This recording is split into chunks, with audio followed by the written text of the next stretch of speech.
ಇನ್ನು ಬಿಜೆಪಿಯ ನ್ಯಾಷನಲ್ ಅಧ್ಯಕ್ಷ ಸ್ಥಾನದ ರೇಸ್ನಿಂದ ಧರ್ಮೇಂದ್ರ ಪ್ರಧಾನ್ ಔಟ್ ಆಗಿದ್ದಾರೆ.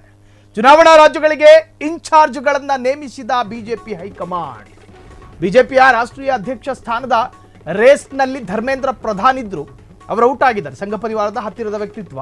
ಚುನಾವಣಾ ರಾಜ್ಯಗಳಿಗೆ ಇನ್ಚಾರ್ಜ್ಗಳನ್ನು ನೇಮಿಸಿದ ಬಿಜೆಪಿ ಹೈಕಮಾಂಡ್. ಬಿಹಾರ ಚುನಾವಣೆಯ ಇನ್ಚಾರ್ಜ್ ಆಗಿ ನಿಯುಕ್ತಿಗೊಂಡ ಧರ್ಮೇಂದ್ರ ಪ್ರಧಾನ್ ಅವರಿಗೆ ನೆರವು ನೀಡಲು ಸಿಆರ್ ಪಾಟೀಲ್, ಕೇಶವ ಪ್ರಸಾದ್ ಮೌರ್ಯ ಕೂಡ ನೇಮಕ ಆಗಿದ್ದಾರೆ. ನವೆಂಬರ್ ತಿಂಗಳಲ್ಲಿ ಬಿಹಾರ ಅಸೆಂಬ್ಲಿ ಚುನಾವಣೆ ನಡೆಯುವ ಸಾಧ್ಯತೆ ಇದೆ. ಇನ್ನು ಕೂಡ ಎಲೆಕ್ಷನ್ ಕಮಿಷನ್ ನಿಂದ ಡೇಟ್ ಅನೌನ್ಸ್ ಆಗಲಿಲ್ಲ. 3 ಹಂತಗಳಲ್ಲಿ ಬಿಹಾರದಲ್ಲಿ ಚುನಾವಣೆ ನಡೆಯುವ ಸಾಧ್ಯತೆಗಳಿದ್ದಾವೆ. ಹಾಗಾಗಿ ಬಿಹಾರಕ್ಕೊಬ್ಬ ಇನ್ಚಾರ್ಜ್ ಬೇಕಲ್ವಾ? ಪಶ್ಚಿಮ ಬಂಗಾಳದ ಚುನಾವಣಾ ಉಸ್ತುವಾರಿಯಾಗಿ ಭೂಪೇಂದರ್ ಯಾದವ್ ಕೂಡ ನೇಮಕ ಆಗಿದ್ದಾರೆ. ಪಕ್ಷದ ರಾಷ್ಟ್ರೀಯ ಉಪಾಧ್ಯಕ್ಷ ಬೈಜಯಂತ್ ಯಾದವ್ಗೆ ತಮಿಳುನಾಡು ಹೊಣೆಯನ್ನು ಕೊಡಲಾಗಿದೆ. ಅಂದರೆ 2026ರಲ್ಲಿ ಅಸೆಂಬ್ಲಿ ಎಲೆಕ್ಷನ್ ಇದೆ. ಬಂಗಾಳ, ತಮಿಳುನಾಡಿನಲ್ಲಿ ಮಾರ್ಚ್ ಏಪ್ರಿಲ್ನಲ್ಲಿ ಚುನಾವಣೆ ಸಾಧ್ಯತೆ.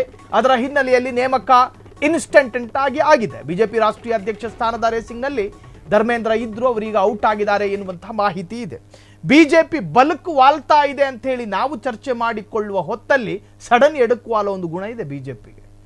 ರಾಷ್ಟ್ರೀಯ ಅಧ್ಯಕ್ಷ ಸ್ಥಾನದ ಆಸ್ಪರೆಂಟ್ ಲಿಸ್ಟ್ನಲ್ಲಿ ಧರ್ಮೇಂದ್ರ ಕಾಣಿಸ್ಕೊಂಡಿದ್ರು, ಸ್ಪಷ್ಟವಾಗಿ ತಳುಕು ಹಾಕೊಂಡಿತ್ತು ಅವರ ಹೆಸರು.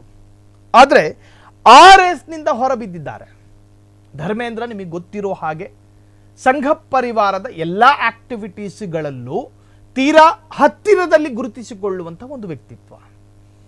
ಆ ವ್ಯಕ್ತಿತ್ವಕ್ಕೆ JP ನಡ್ಡಾರ ಸ್ಥಾನಗಳು ಸಿಗ್ತಾವೆ ಅನ್ನೋ ಮಾತಿತ್ತು, ಅನ್ನೋ ಚರ್ಚೆ ಇತ್ತು ರಾಜಕೀಯ ವಲಯದಲ್ಲಿ. ಆದರೆ ಅವರನ್ನೀಗ ಬಿಹಾರದ ಎಲೆಕ್ಷನ್ ಇನ್ನೇನು ಅನೌನ್ಸ್ ಆಗಬೇಕು ಭಾರತೀಯ ಚುನಾವಣಾ ಆಯೋಗದಿಂದ. ಬೆರಳೆಣಿಕೆಯ ದಿವಸಗಳಲ್ಲಿ ಅದು ಕೂಡ ವೇಳಾಪಟ್ಟಿ ಕೂಡ ಪ್ರಕಟ ಆಗುತ್ತೆ. ಅದಕ್ಕೂ ಮುಂಚಿತವಾಗಿ ಒಬ್ಬರನ್ನ ಇನ್ಚಾರ್ಜ್ ಆಗಿ ಮಾಡಬೇಕು.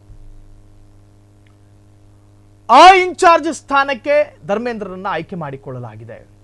ಅಲ್ಲಿ ಪಕ್ಷ ಸಂಘಟನೆ, ಅಲ್ಲಿ ಸ್ಥಳೀಯ ಭಾಷೆಯಲ್ಲಿ ಕೋರ್ ಕಮಿಟಿ ರಚನೆ ಅಥವಾ ಕೋರ್ ಕಮಿಟಿಯ ರೀಶಫಲ್ಲು, ಇವೆಲ್ಲವೂ ಕೂಡ ಅವರ ಜವಾಬ್ದಾರಿಯ ಅಧೀನಕ್ಕೆ ಬರುತ್ತೆ.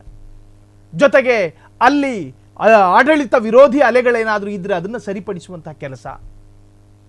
ಆಡಳಿತ ವಿರೋಧಿ ಅಲೆಗಳು ಕೆಲವೊಮ್ಮೆ ಎಲೆಕ್ಷನ್ನಲ್ಲೂ ಕೂಡ ಉಲ್ಟಾ ಪಲ್ಟಾ ಪರಿಣಾಮಗಳು ಬೀರ್ತವೆ. ಹಂಗಿದ್ದಾಗ ಈ ಉಸ್ತುವಾರಿಗಳಿಗೆ ಎಲೆಕ್ಷನ್ ಸಂದರ್ಭದಲ್ಲಿ ಬಹುದೊಡ್ಡ ಜವಾಬ್ದಾರಿ ಅದೊಂದು ಮಾತ್ರ ಇರುತ್ತೆ.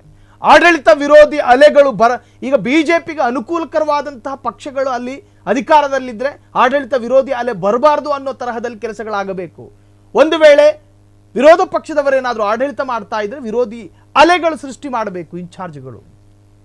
ಸೊ ಆ ತರಹದ ಗುರುತರ ಜವಾಬ್ದಾರಿಗಳೆಲ್ಲ ಇರ್ತವೆ. ಸೊ ಪಕ್ಷ ಸಂಘಟಿಸುವ ಕೆಲಸದಲ್ಲಿ ಇನ್ನು ಮುಂದೆ ಧರ್ಮೇಂದ್ರ ಆಕ್ಟಿವ್ ಆಗ್ತಾರಾ? ರಾಜಕೀಯ ವಲಯದಲ್ಲಿ ಬಹಳಷ್ಟು ಕುತೂಹಲವನ್ನು ಮೂಡಿಸಿದೆ.